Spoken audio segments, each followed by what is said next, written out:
നല്ലതണ്ണി പൂക്കോട്ടുമണ്ണ പ്രദേശങ്ങളിലെ പുലിസ് സാന്നിധ്യം നാട്ടുകാരിൽ ആശങ്ക പരത്തുന്നു. കഴിഞ്ഞ ദിവസങ്ങളിലായി നിരവധി പേരാണ് പുലിയെ കണ്ടതായി പറയുന്നത്. വെള്ളിയാഴ്ച രാത്രി പൂക്കോട്ടുമണ്ണയിൽ സ്കൂട്ടറിന് കുറുകെ ചാടിയ പുലിയെ കണ്ട് ഭയന്നതായി യാത്രക്കാരൻ പറഞ്ഞു. പൂക്കോട്ടുമണ്ണ കുരീക്കൽ ബേബിയാണ് കുരിശിന്റെ ഭാഗത്ത് വെച്ച് രാത്രി 8:15 പുലിയെ കണ്ടത്. ഇയാളുടെ സ്കൂട്ടറിന് മുന്നിലൂടെ പുലി റോഡിന് കുറുകെ ചാടിയെന്നാണ് പറയുന്നത്. പുലിയുടേതിന് സാമ്യമുള്ളതും അധികം ഉയരമില്ലാത്തതുമായ ജീവിയെയാണ് ഇയാൾ കണ്ടത്. ഇതേ തുടർന്ന് വനംവകുപ്പ് ജീവനക്കാർ സ്ഥലത്തെത്തി പരിശോധന നടത്തി. നല്ലന്തണ്ണിയിലും ചൂരക്കണ്ടിയിലും കഴിഞ്ഞ ദിവസങ്ങളിൽ പുലിയെ പലരും കണ്ടിരുന്നു. പുലർച്ചെ ചോലക്കുളം ഭാഗത്ത് ടാപ്പിംഗിന് പോയ തൊഴിലാളി പുലിയെ കണ്ട് ഭയന്നോടുന്നതിനിടയിൽ വീണ് പരിക്കേറ്റിരുന്നു.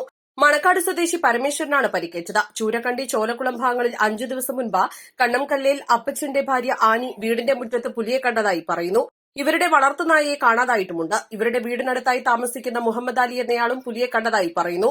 ചൊവ്വാഴ്ച പുലർച്ചെ CPC കുന്നിലെ ജലനിധിയുടെ കുടിവെള്ള ടാങ്കിന് സമീപത്തെ തോട്ടത്തിൽ ടാപ്പിംഗിനെത്തിയ പിരിച്ചിട്ടുമാക്കൽ സന്തോഷ് പുലിയുടെ അലർച്ച കേട്ട് മടങ്ങിപ്പോന്നു. ബുധനാഴ്ച തെച്ചിയുടൻ കുഞ്ഞാപ്പിയുടെ പറമ്പിലെ കുറ്റിക്കാട് വെട്ടിമാറ്റുന്നതിനിടെ പുലിയുടേതിന് സമാനമായ അലർച്ച കേട്ട് കാട് വെട്ടിക്കൊണ്ടിരുന്ന സ്ത്രീകൾ ഭയന്നോടുകയും ചെയ്തിട്ടുണ്ട്. നാട്ടുകാർ നൽകിയ വിവരത്തെ തുടർന്ന് വള്ളുവശ്ശേരി ബീച്ചിലെ വനം ജീവനക്കാർ സ്ഥലത്തെത്തി പരിശോധന നടത്തിയിരുന്നു.